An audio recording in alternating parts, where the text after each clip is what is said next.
Hi, and welcome to Heart-Centered Success. I'm your host, Diane Haworth, and I'm really excited about our show today. If you follow us here at Heart-Centered Success, you know that one of the things that I really love to do every episode is to give you tips, tools, techniques that help you find a way to bring your purpose and passion into an action so your life changes. And that's exactly what we're going to do today. Our topic is conscious leadership. Doesn't that just sound cool? I just love this topic, and I'm really excited about who's here to share it with me today. So help me welcome my good friend, Yolanda Johnson. Yolanda, thank you for being here today. Thank you for having me, Diane. She is a first-time guest here, and she's owner and executive facilitator at Beyond Measure LLC. Now, did I get that right? You got that right, I got Diane. it right enough, so got yay. that right. Good. Welcome. So glad you're here Thank you. today. I'm happy to be here. Oh, you're going to see how cool this is, by the way. I hope you got your pen and paper out because this is really going to be great. Now we have Mali Panpada. Mali's been here before. Last time you were here for our partnership show with your wonderful husband, Victor. And today, one of the things that Mali does as CEO of SOAR Community Network is helps develop conscious leaders. And as a matter of fact, we were talking about that the other day. So I'm really excited you're going to contribute to this. Thank you so much for having me back again. Yeah, it's going to be fun. And we also have Kyle Dingus. Kyle is a professional forester. He also happens to be my son. So there might be, just a little bit going on there. I happen to know that he does have quite a bit of leadership experience. So Kyle, thank you for coming.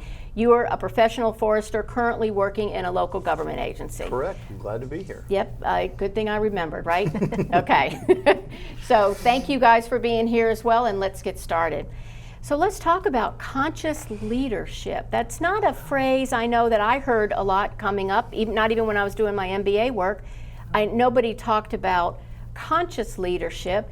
Lately I've heard the term compassionate leadership, but not necessarily conscious. So let's talk a little bit about what that means to us. I do want to let you know that all of us have our own opinions. We certainly may agree, we may not agree. To me, that's what's really fun about the show. Being a conscious leader, to me, I think is not only in an organization, in a group, but I think you're a leader of your own life. Whether it's you and your cat at home, you in your family setting, just you in a government agency, you running your own business. I think we're all here to be leaders for ourselves and for the world. Now, what do you think when you hear the term conscious leadership, Yolanda? Yeah, ditto to what you just said. Well, that was quick. Can yeah, you think of something just else? real ditto, right? But in addition to that, being conscious and being a leader is simply just being aware of who you are and how who you are affects the world around you and how you're influencing the world around you. That's how I see it as, sometimes we leadership can become so messy in talking about it, right?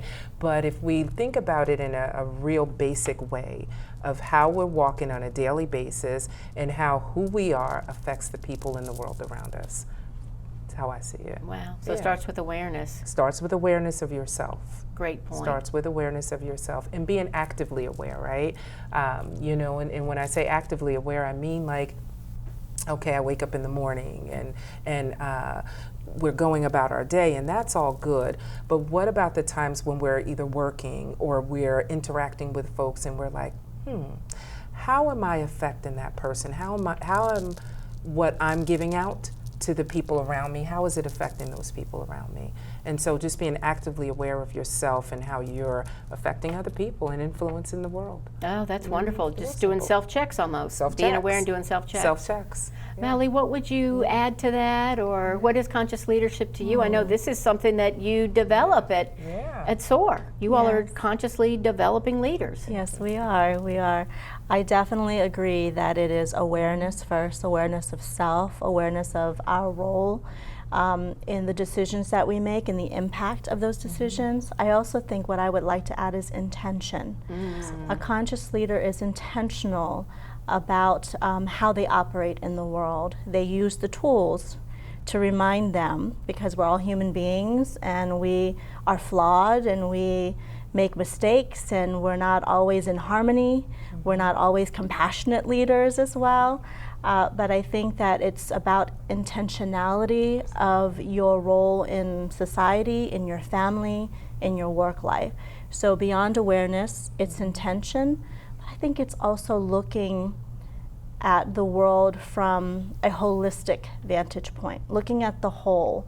Someone who is forward thinking, someone who can see beyond today, who can pull back in the past, draw from those things, and look toward the future and be very mindful of what they are doing presently. So I would say awareness, intention, and holistically looking at the big picture. I love that. Yeah. Yeah, I love that. And that's so important in leadership. Mindful of the past, forward thinking, but you lead here. Yes. You're leading right here. Kyle, what would you add to that? Yeah, I think there have been some excellent points. I think one important thing to remember about leadership in general is that you lead at all levels. So you don't have to be an official head of an organization. You know, certainly in my work experience, you know, we've had to lead, you know, in the situations we're in.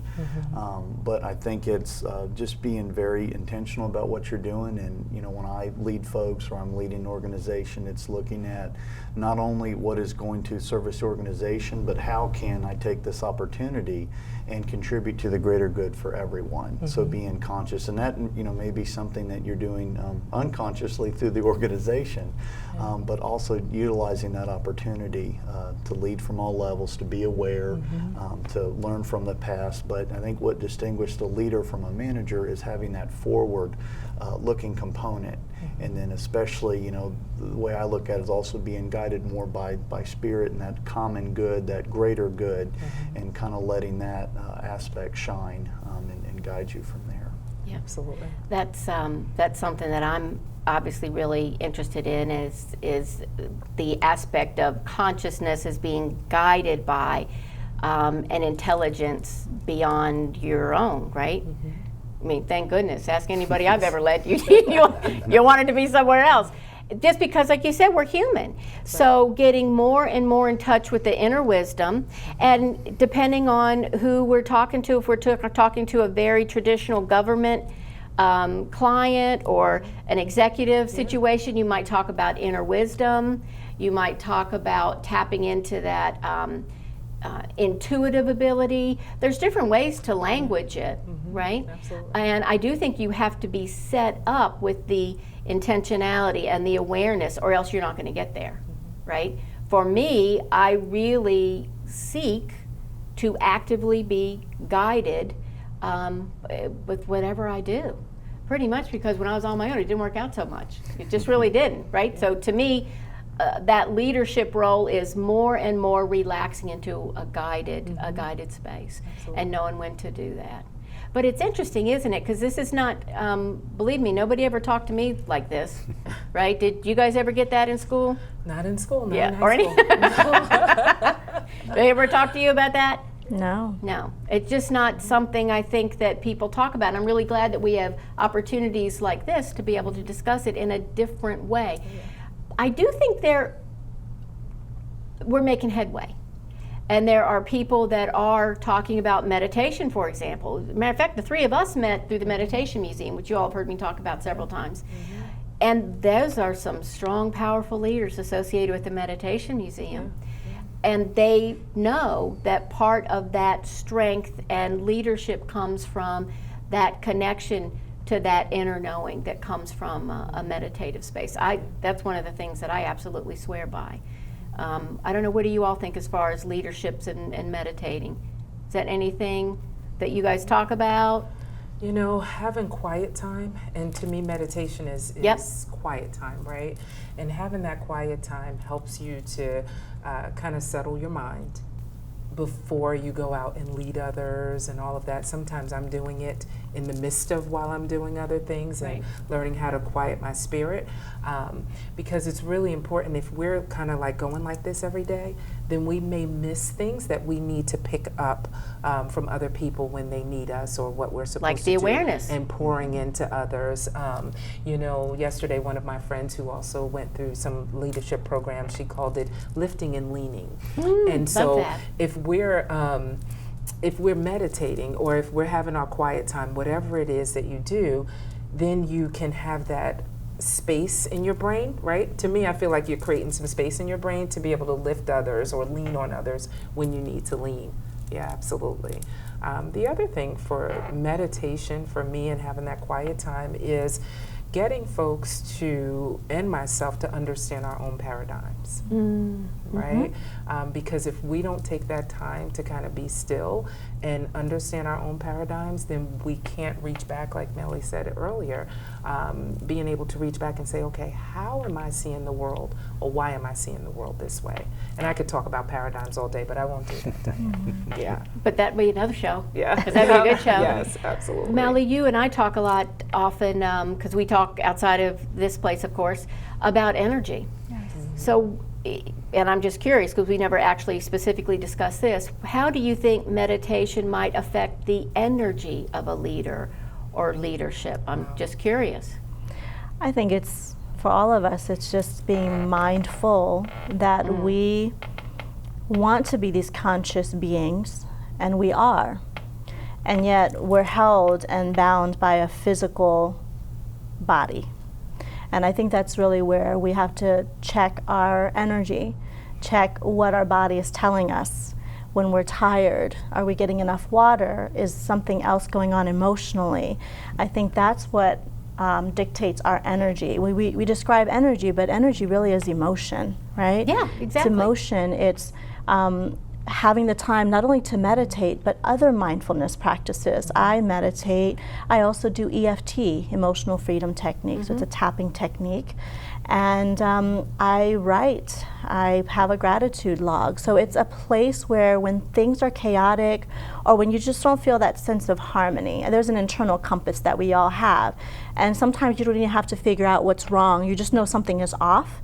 And so anytime that I feel something is off, that's when I need to have my tools, whether it's tapping or a moment of meditation or maybe just a walk. I mean, not everybody can meditate easily, right? But you have to find a moment where you can ground yourself and come back to center, because everything that we do moving forward from that place of chaos or when we're not in harmony, it impacts everybody else around us. It impacts their emotions, their energy. It impacts how we make decisions.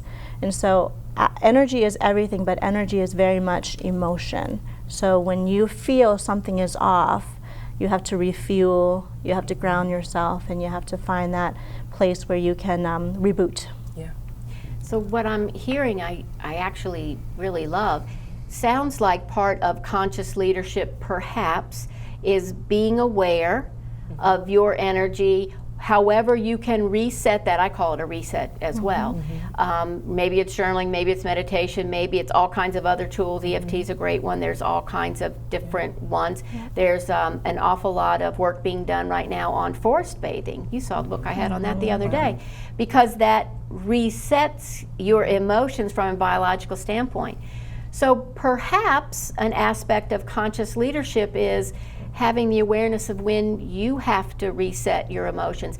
I know for myself, I feel better following a leader that seems confident, trusting, right? That they're trusting that they've got something going on. If I'm following a leader that goes, man, I don't know about this, got a bad feeling about this, man, I think this is not going to work. Maybe that's somebody that could do a little journaling or EFT, right? Kyle, what do you think about this aspect of maybe setting ourselves up to be a little more conscious, a tool perhaps that would help us be a little more conscious as a leader? Yeah, I think you definitely have to be self-aware, because I think part of why people follow a leader is kind of the stuff that you just look at them, you just know they exude that confidence, or as I like to describe it, they just shine. Yeah. And they follow that energy, that feeling like, man, this person really knows what they're doing, where they're going. But as a leader, you owe it to yourself, and you owe it to your respective organization or the people to be in the best possible space.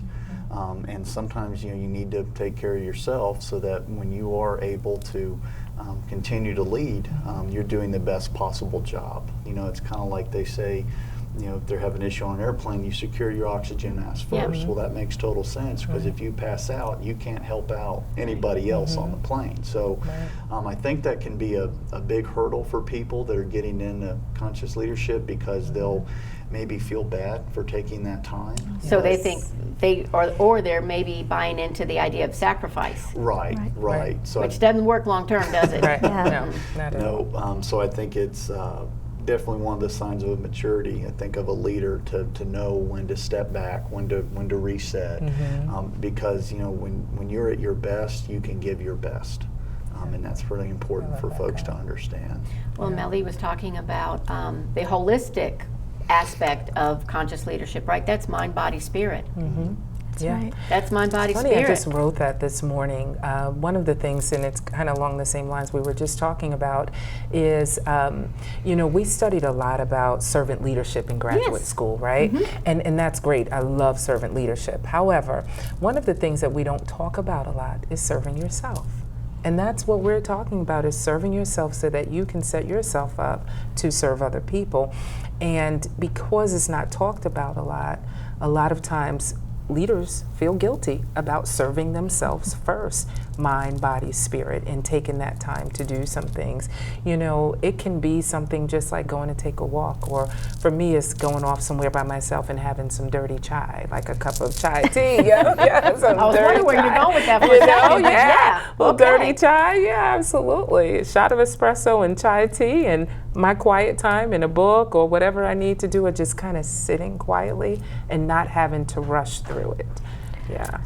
I also think that it's really important to remember that if you just keep going, you're the one that's going to be depleted, right? Yes. You all have probably heard of Ariana Huffington. She wrote a book as a result of having this go, go, go mentality, and she literally was standing up, fell over, and almost got a concussion because she wasn't sleeping. Now, guess what? Her last book was about sleep. How important it was to sleep, right? Yeah. And I thought, well, do I want somebody who's running any organization that affects me? Do I want them to be doing that on 2 hours of sleep and up? Probably not. Probably not. So I think all these are really, really good points. Now, I've got a question. Do you think leaders are born or developed? As I look at you, my darling friend You wanna Yolanda. look at me? Okay, good. Do you think leaders are born or developed? Yeah, so you know, I think it can be both, right? And because if I look back, right, and I was thinking about my own kids through this. Who are gorgeous, by the way. Born See with Facebook. Oh, thank you, thank you. They're born with certain traits. So Yes. we all are born with certain traits, but don't we think that sometimes those traits, they're cultivated more in some environments, right? And so when I think back being a mom, and you know, and at some point I was a young mother, that I wonder if I could have cultivated more of their own leadership skills and all of that. And they are great people, great leaders and all of that. But I believe that they were born with certain traits that can be cultivated. So I believe that some of us are born with it and then developed as time goes along. For me, my exposure and connections to other people who came into my life, like teachers and you know, folks in the community who said, you know, you are a natural born leader. And I'm like, me? But I needed those people to say that at different points of my life. I mean, from 4th grade, I had a teacher, you know, who said that. And so I think that it's both. I think that we can be born with the traits, but I think that also they can be developed over time. And I agree. I study the Enneagram. And according to the Enneagram, which shows 9 personality types and profiles that you develop from there, there are some people, according to that modality, that are born leaders. There are some people that are called reluctant leaders. They can do it, but they're happy for somebody else to do it first. So they can be developed or not, and I don't necessarily know that everybody wants to have that. Right. Do you know, my dad used to say, you got to have somebody to lead. Like somebody's, you got to have somebody to lead. I think that's kind of interesting, but I do think we're all leaders in our own lives. Yeah. What do you think? Do you think leaders are born or developed, a little bit of both?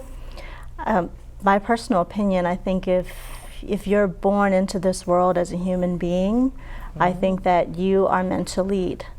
And what gets developed is your natural traits and attributes to become the type of leader that is most authentic to you.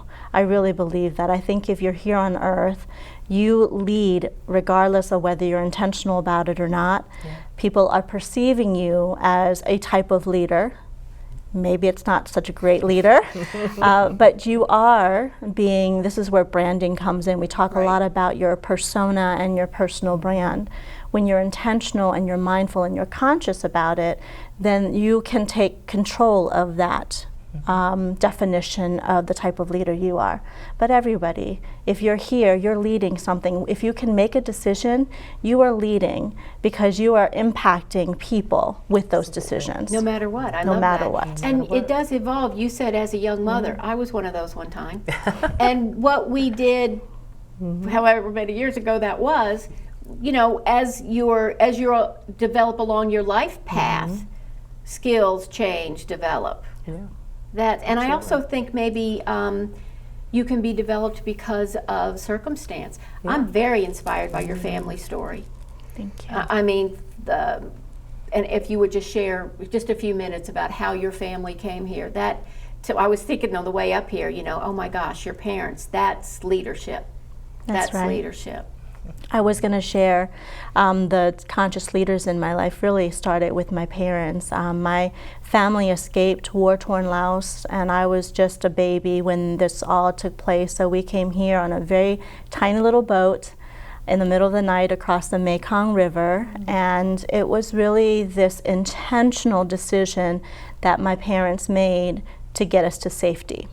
And it was just the whole world was claiming that the war was over, and yet the turmoil for what was left behind was just beginning. And so that's the journey of watching my parents make these incredible forward-thinking decisions, but having to do so in an instant, in that moment, and being present, right? Like, what do we need to do now, today, to accomplish the mission of getting out of here alive and making sure that our children have the best chance at life?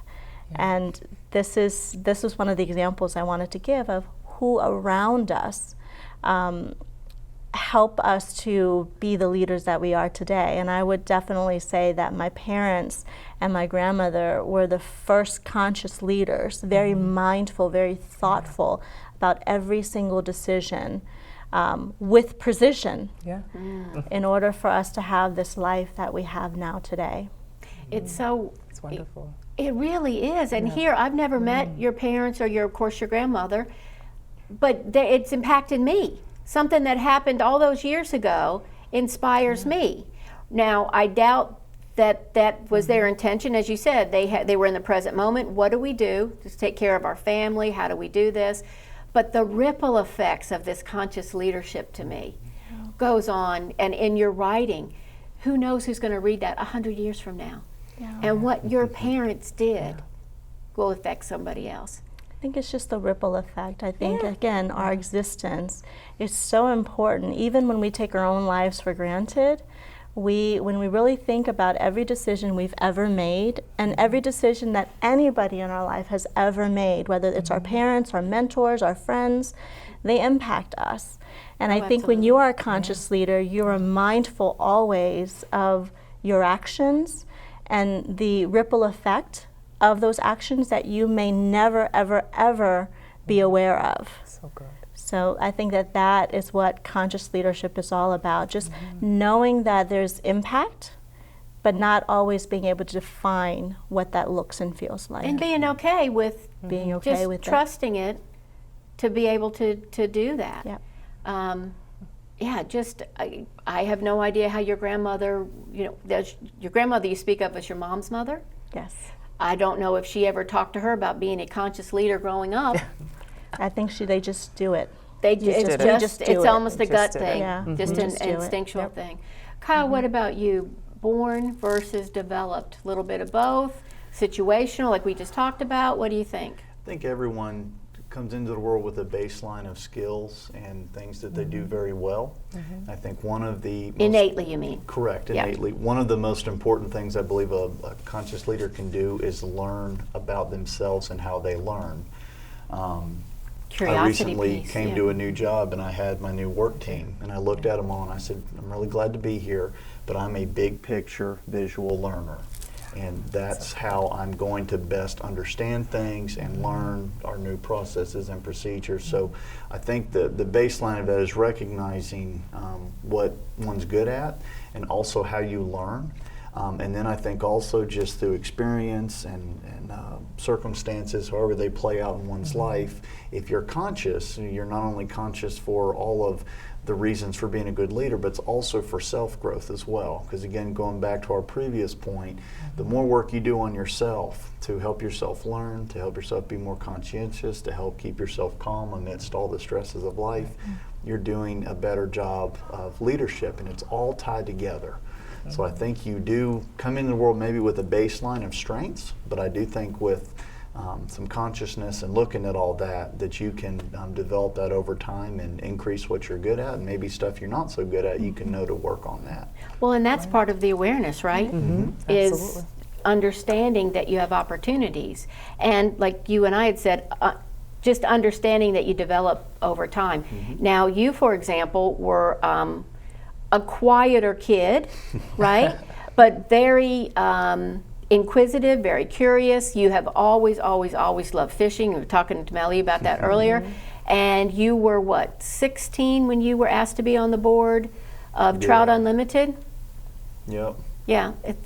So those guys saw in you a potential leader, something in you, and now you've worked with that organization for 15 years? Yeah, Almost over that. 15 Yeah. years? Wow. And you've taught at their camps, you've done all kinds of things like that.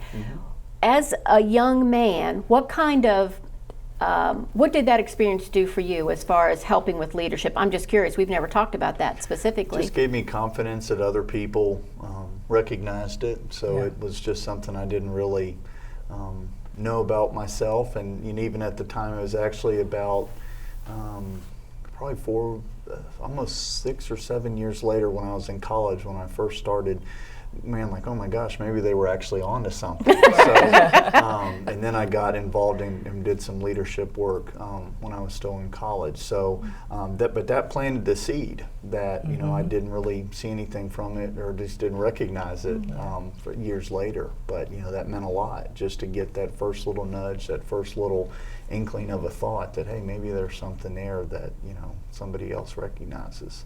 Well, that's going to lead into what I want to talk about next, and that is, what are some of the traits that you've seen in other leaders? Going to some of those events with you, I noticed those gentlemen, and to be fair, there were several women on the board as well, but they always treated you as an equal. And I just remember really appreciating that. And you did board retreats, you did strategic plans, you did all kinds of things. So that struck me as that respect that a leader has for the voices of everyone. Oh, yeah. That's, to me, that is like really a wonderful trait in a conscious leader. What would you add to that? That's one that's really big for me. Yeah. Just traits there's you've so seen, many yeah. good ones, but if I had to boil it down, I think about the ability to be inclusive. Oh, absolutely. And to not just have folks in the room, but to understand that including everybody is really important and making sure that everybody has a voice and leveling out the playing field. I've seen that in a lot of folks, and I tend to latch on to folks like that, who understand that it's important to raise the bar for other people, right? And especially for people who have been treated less than and are more vulnerable populations. The other trait that I see and that I love is folks who invest in their community. Oh, and yes. What does that look like, right? And it looks different. For some people, it looks like writing a check. And then for some people, it looks like going out and serving maybe in their local church or in their community. For my mother, it looked like opening her home every Sunday. Oh. Every Sunday, Sunday dinners, folks, we sometimes laugh with people on Facebook who will still say, remember that time your mom used to cook those fish and grits? Remember we used to come over to, your house and That ripple effect. Yeah, and perfect. That is a perfect segue into understanding that what we do now is impacting other people. And so we have sisters and cousins and all of that are probably not our real sisters and cousins, right? But because my mother opened our home, when she didn't have much herself, but she opened our home and folks knew that when they came there, they would get a decent meal or they would get a safe place to stay, or, parents who worked a lot could allow their kids to come to our home. I think that's really important. And then the last thing is vulnerability. Leadership is not pretty all the time. And I actually appreciate the people and the mentors that I've had that said, this is tough. This is tough. This is not easy. These are the things that I have to do to be able to move forward, even if I am facing something on my own. So I still have to go out and influence people, but being vulnerable enough to say things are not going so well, or I made a mistake. I worked in government for a while, in state government, and I know that there are some times where some leaders lead with putting fear on people.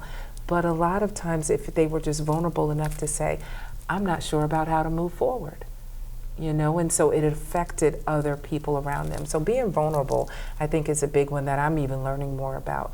Just the ability to be vulnerable and say, this is not working, or I need help. And let's gather a team and pull on the strengths of other people right now. I believe because, as we said, it's not always about the person who has the title. It is about everybody leading from where they are. So, and I would say usually it's not about the person with the title. I love what you said about your mom, creating a safe place. Yeah. So when I'm facilitating teams or in a class environment, for people to feel safe. Yeah. To voice their opinions, that they feel valued, which they certainly, like I want your mom's address, by the way. They feel valued, they feel respected, but they feel safe to speak. That is really a wonderful conscious leader aspect, I would think. Absolutely. What would you add, Melly? Oh gosh, you said it all.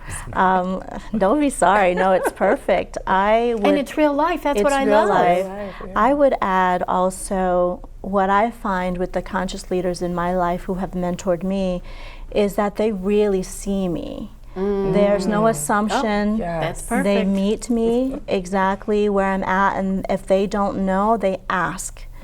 What's going on? Why do you feel that way? Where is that coming from, right? There's no assumption to that. It's curiosity, almost like a childlike curiosity. Like when you were kids and you would hang out with your friends, they would just ask you these questions, and there was no ill will, there was no biases that came with it, right?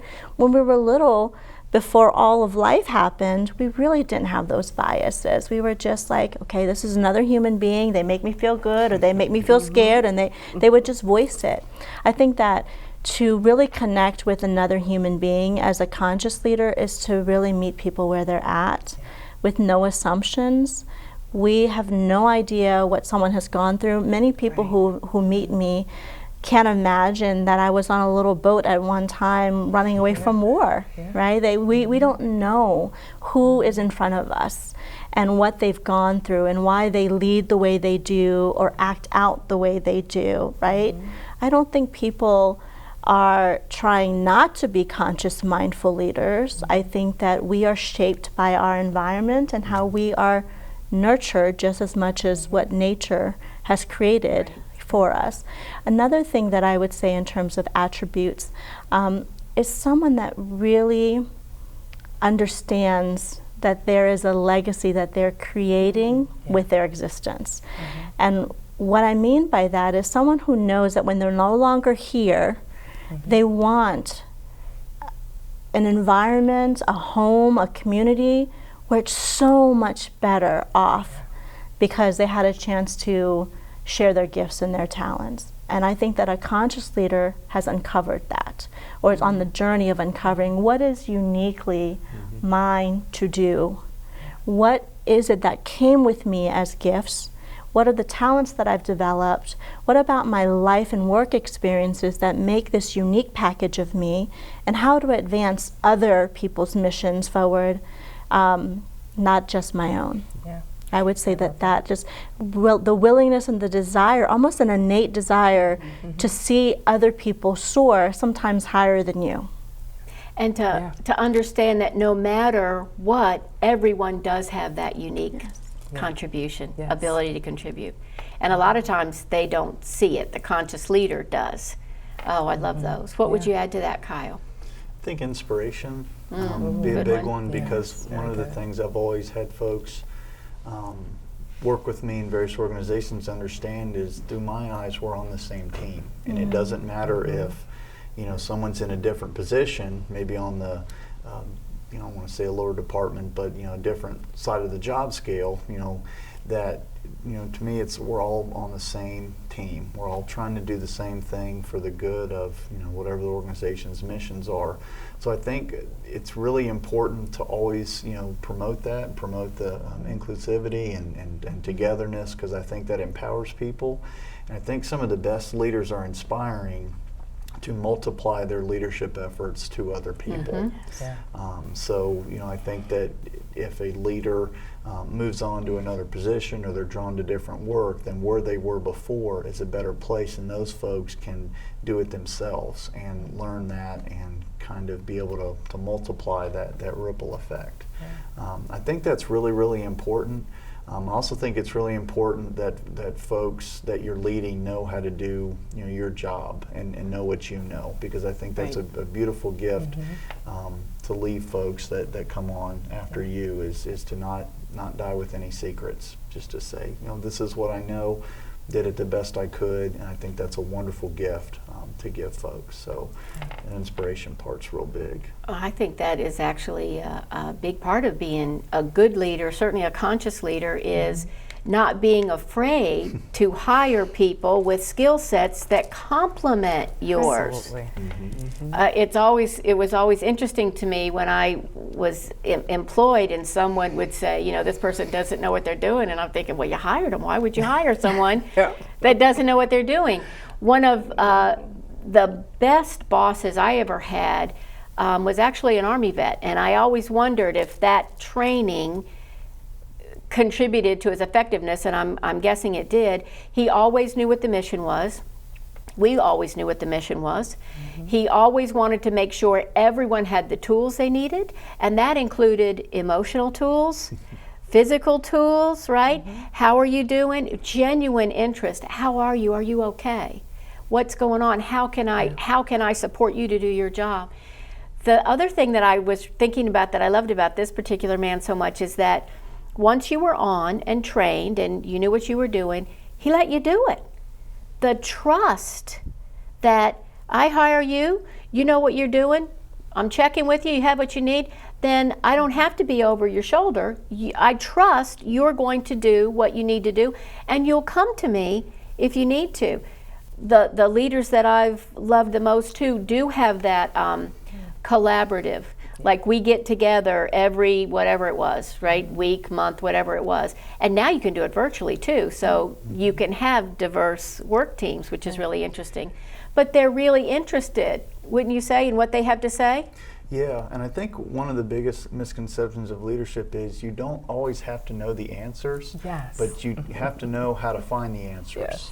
That's right. That's where the facilitation comes where, in. You know, all that confidence, team building, recognizing people. There's all these opportunities, and that, you know, that was probably one of the most relieving things I learned about leadership is, oh, thank God I don't have to know all the answers. I just have to know, you know, how to achieve the answer, and that, you know, and that's kind of the fun challenge about it. The mission and how to get there, and I think flexibility is also. Oh yes. Trusting, there's flexibility. You have to be flexible yourself. There has to be fluctuation. Well, there's fluctuation in environment and your staff, and in all kinds of areas. So I think that is something that's really important to be a conscious leader. What other trait would you think, Melly? I would also say, I'm not sure if it's a trait, but I will also say that being a mindful, conscious leader consistently, because again, I keep bringing this up, we're human beings. We're not going to be walking around all day, every day, being mindful and in harmony. We've got these challenges. Right? I'm so mindful. Right? But I think that's so cool. One of the key components of doing it consistently is really recognizing the fact that it does take a village to keep you in check. It takes your friends, your community that you're building, people you trust that you can be vulnerable with. I also think that when you're in a leadership position, in terms of having a title, right? Because I do believe everyone is a leader, but when you have a title or when you're in a position to lead other people, I think that the most important component is the community of people who surround you. Do you have your mastermind groups? Do you have your accountability partners? Is your husband, wife, boyfriend, girlfriend, brother, sister? Pick somebody that really sees you and that will always come from a place of love, but will check you, right? So your Will community check you. as a resource. Absolutely. I don't think you can be a solid, conscious, mindful, successful leader that creates great social impact, that creates legacy, without a village to keep you going and moving forward. It is very exhausting to try and be in harmony all the time with our traumas, with our, and also this idea of being authentic. Being authentic is an ongoing process. You are different than you were yesterday. Something happened, something you watched on TV changed you. And now you're a whole different, you have a whole different mindset from just 5 seconds ago. So authenticity is an ongoing process. You don't go back to a place of pure authenticity. Now you go back to a place of pure light, pure innocence, but authenticity means you've had to develop into a personality and then the authentic part is really when you can go at a place and remember those places when you felt, this feels peaceful, this feels right, this feels that my core values and my integrity are in check. In alignment. It's In like what you were alignment. talking about with the honesty. Yes. I am really glad you brought up that point about the independence. My coach says to be careful of, what does he call it? Dysfunctional independence. Thinking that you can do it all by yourself. Right. No, you can't. You can't. No, you can't. Not at all. Try living without your cell phone. Yeah. Right? You can't. We're here because of who came before us. We're here because who we have with us now. And just to be quite honest, it's just more fun that way. Yeah. I mean, it just really is. I could sit here and talk in front of the camera about conscious leadership. It's a lot more fun to have my friends here. Yeah. It is. What would you add to that? Everything that you all just said, and it's so important building those connections, right? Having those folks in your circle, your tribe, we like to call it our tribe, those folks that bring different things. So like diversifying your circle. I like to say, make sure you have folks that can bring you different things. That's how we all met. Absolutely. That's how we all met. That's how we met. Because those are the folks that's gonna lift you as leaders, because they're gonna know that, hey, something may be off balance.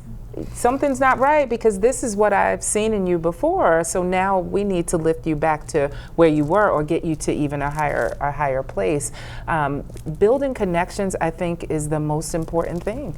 Whether you're leading in an organization, leading in your community, the connections that you have, those connections will be the ones that will help you sustain to sustain your mission or sustain whatever community work you're doing long term, way beyond you. Stephen Covey talks a lot about beginning with the end in mind. And so I love what Molly said about legacy, because I keep that in my brain all the time, like begin with the end in mind, having that vision of what is this work I want to do? What is this that I want folks to say when I'm gone? right? What is the impact of what I want to have when I leave an organization or whatever the case may be? So seeing way beyond yourself and building those connections, that's going to help sustain that impact. Because we can make the impact, but it's folks like Diane or Molly or Kyle who's going to say, you know what, I remember when Yolanda did this. Or I remember when Diane did this.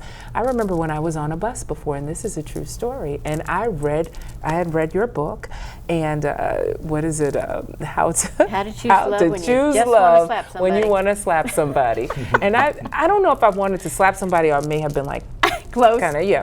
But I was on the bus, and I put my feet down, and I just started breathing slow, because Diane reminded me you reminded me in your book, but that's sustainable because of the connection that we had. I'm like, okay, I can see Diane saying, I'm not going to slap anybody, but I'm going to breathe. Yeah, right? And so then I could pass that on to other people, right? And multiply leaders and multiply impact in that way. So building those connections and understanding how those connections will help us sustain the impact that we're trying to make. It's so important. And being open, just being open. Yeah. When we first met, you didn't have a Yeah. podcast. Not at all. Now you got, that's a different venue to talk to people. Yeah. You've had all those kinds of things. So have you, actually. And with technology, we can do, our community can be so much more varied Yeah. than it used to be. The fact that you two knew each other, talked, and saw each other's little face on Facebook, you didn't actually get to meet till today. How cool is that? Yeah. Very cool. But the energy, right? Yeah. Strong. Yeah. Yeah, and to me, that's part of conscious leadership as well. Understanding that we are all connected, just like you both mentioned, we are human. Yeah. We don't all have top 10 days every day. And sometimes it's not our family that says it. Sometimes it's our community that goes, hey, you feel a little off. What can I help you with? What's going on? And you might not even know it. Yeah. I think that's really interesting. I think that's interesting. It's good stuff. So what about, in the time we have left, let's talk just real quickly, if we can, about challenges and opportunities perhaps for conscious leaders, people who want to be more conscious leaders. Any challenges? I really want to ask you this, Kyle. You, many people may not know that as a professional forester, many people who work for state agencies can be deployed to fires. You were deployed a couple years ago to those big fires in California. So you're immediately with a group of people from, in your case, Virginia, that you didn't even know all of them. You're in literally a life and death situation with, I guess they just went, hey, there's your leader. What is that like? What kind of challenge did you have being the person that had to follow a leader? And what opportunities did they have? And then I know you led one of those crews too. How did you approach that? I think your challenges is just to just keep the mission in mind. I think, again, leadership is really differentiated from management just because leaders are always looking ahead. They're not just, all right, yes, we want to accomplish this task, but we want to look beyond that and have impacts beyond that. So for me, I kind of went back on all the self-work I had done and just broke everything down very simply to, this is the mission we have. Number one priority is keeping our folks safe. Right. Second priority is, doing our job as wildland firefighters, and just, maybe not knowing all the answers, but knowing how to get the answers. So just having that confidence moving forward. So I think that in order to be a good leader, you really have to do a lot of self-work, because if we try to separate ourselves from the leadership, we're not going to lead that well. So I think doing that self-work, recognizing our strengths, recognizing our weaknesses, and taking opportunities to learn from them, and once you gain that confidence and you have faith in yourself, you're going to be a better leader. But I think the biggest challenge is doing the self-work, because it's really easy to try to fix other people or other things, and I found Not that really it's a easy lot. to fix them. It's a lot harder to kind of do that mirror work figuratively and work on yourself. Yeah. So you mentioned too, there's a responsibility level as a conscious leader, and that responsibility starts with you. You owe it to yourself and the people that are under you. So that perhaps that's you're one of the leading. challenges, is to recognize it starts with you. Oh, yes. Yep, and an opportunity. Melly, what would you say might be some challenges and opportunities for conscious leaders? Because you've had different kinds of experiences as you have. Yes. I would say very similar to you, the challenge and the opportunity is kind of one and the same. On the topic of conscious leadership, the challenge is that it's still a fairly new concept for people to step into this role of conscious, mindful, thoughtful leadership. What is compassionate leadership? We weren't trained this. We weren't taught this in business school. We weren't taught this in grade school. We weren't taught this anywhere school, right? And school I ever went to. And so when people are hearing these the terminology, not necessarily the concept versus being in it, practicing it on a day-to-day, it is still foreign for many leaders. The majority of leaders who have been in enterprises that have been in mergers and acquisitions, they were taught to operate a certain way. And it's embedded almost sometimes on a cellular level, right? These habits. So rewiring those habits and getting people to be vulnerable when they were taught, you can't be vulnerable. Right. You cannot do that as a leader. Put on the face. So that's a big challenge. And at the same time, it's a wonderful opportunity because more and more voices are getting louder and louder. A human being no longer wants to be separate when they are at home and when they're at work. They can't afford to. They're getting sick. They're getting depressed. They're getting tired of trying to be all these different people when they just want to be themselves. And I think that is the opportunity. More people are raising their hands and saying, I deserve better. I don't want this anymore. I want to feel whole. I want to remember what it feels like to be in harmony and joyful and blissful. And I want to go on a personal development journey to figure that out. So along with the personal development journey is this idea now of the work that we're all doing is to hold a place where we can catch them and say, yes, we can support this journey, this spiritual, in many ways, journey of conscious, mindful, thoughtful legacy leadership. That holistic part. Yeah. What do you think? You've seen many, many challenges Oh, and yeah. opportunities. Absolutely. And I would you see them add? all as opportunities. But I think that for us and for folks who are influencing other people, I think the challenge is simplifying it so that it great can idea. reach people, and so that people can put it in a practical sense every day. Like, how do I make this practical for people so that they understand that it's not some big thing that that's untouchable. It's something that is really basic almost that you can do every day. How do you impact the world? It's kind of relative to being a visionary. So I see conscious leadership and visionary kind of going hand in hand because visionaries have, we're big picture thinkers, right? And we can see beyond what's right in front of us, and that's always good. But as a sum of what we all kind of talked about, we need those folks.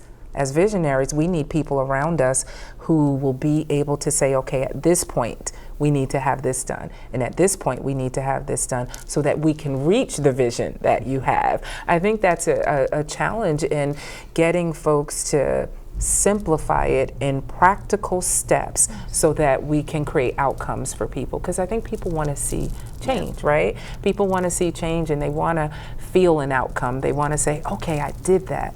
And so for us, and for me, I'm learning how to talk about leadership as a whole in a very basic way so that folks can get it, so that it's simplified and it's practical, and here are the steps that you need to take, not for my life, but how you want to do it. How do you want it to look for you? Does that make sense? It does, Yeah. so that you can be a leader in your own life, Yes. no matter what that looks like. Yes. Yeah, I agree. I think that this idea of developing yourself, to me, it's all about connecting to spirit, finding that guided way to grow in a way that makes sense. Certainly what I'm doing now, I didn't do 5 years ago, I didn't do 10 years ago, I never even flipping heard about it 20 years ago. Right. Right? So, I mean, and being flexible, all of those things I think help an awful lot. So in the time that we have left, if you were going to give some tips on how people can start to be more conscious. And of course, a lot of that has to do with everything we talked about today, being more aware. I'll give you an example. One of the things that I teach my coaching clients, for example, is to choose some clarity words. So, for example, for me, I've got 3 words that are the way that I try to live my life. There's 3 words that I use in the way I interact with other people. There's 3 other what I call success words, and these are all high performance habits. Actually, I learned from Brendon Burchard. But I try to remember the best I can, because every day is different, to be loving, compassionate, inspiring. So I can check my behavior, especially with my husband. I'll think, was that inspiring? Not so much. Maybe I need to readjust there. That's like a little tip. Find a way to self-correct. And that's a development tip that has helped me. What kind of a tip would you give for someone who wants to be more conscious and aware? More conscious, maybe the I am thing. I've started off workshops lately with I am and having folks do, like, put their name in a circle and do, like, I am this and I am that and I am this, because it helps not just them, but it also helps other people around them understand what those things are about the other person that they see as a strength in themselves, or sometimes maybe not even a strength. It may be something that identifies them. So it's claiming. Yeah, it's claiming, For me, one of the things that I have written, and I've set this up in a workshop when I've talked about diversity, is I'll put, like, I am a Black woman. And what does that mean, And then my friend Molly is a Laotian woman, and what does that mean? And how does that look like to folks? And so I think the I am thing, if I had to give a tip, that's really simple. Start with just some I am words and claim yourself. And I love that that's following that theme of curiosity, following in that curiosity. What tip would you give, Molly? Uncover what you stand for. So that's self-development that work, self-development. to really look at it. Uncover what you are here for. However you find it, however you define it, you will know when you uncover it, but go on the journey. Yeah. Go on the journey.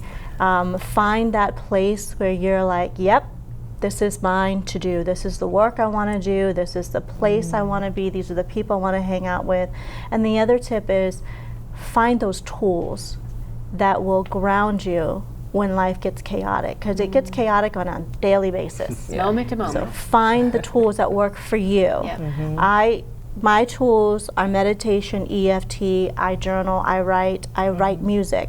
What are your tools? Go to your tools. Always get back to center before you have to make some big decisions that impact so many people. And find what makes your heart sing. Yes. Kyle, what would you say? I would say if someone wants to be a leader, really in anything, one of the most important things I would recommend they do is to take themselves out of the equation. What that does is that forces you to see all the external factors and forces that, to accomplish the leadership goals, kind of have to mix and mingle and cycle. So it's a holistic way to take yourself out, look at the whole system, and then say, okay, with my abilities, how can I jump in here and do this work?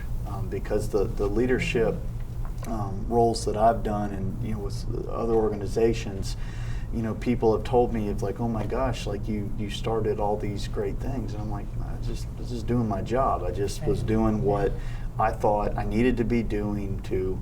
So I was telling Yolanda, to make my trees happy. But again, I think it takes a lot of work to take yourself out of the equation and look at the playing field and go that way. And that will help take the ego out. Right. Okay. Yeah. Well, we're still Take talking. the ego out. Ooh.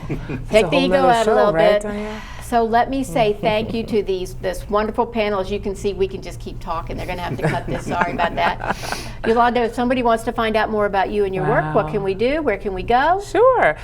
You can go into my website at www.leadbeyondmeasure.com, or you can email me at yolanda@leadbeyondmeasure.com. And we'll have everybody's contact information in the credits, Mali. You can just find me on Google, Everywhere. Mali Pompadit, SOARcommunitynetwork.com. Great. Thank you. And Kyle, are you hiding? Can anybody find you anywhere? I'll just have them get in touch with you. Just come to me. I know people. Yeah.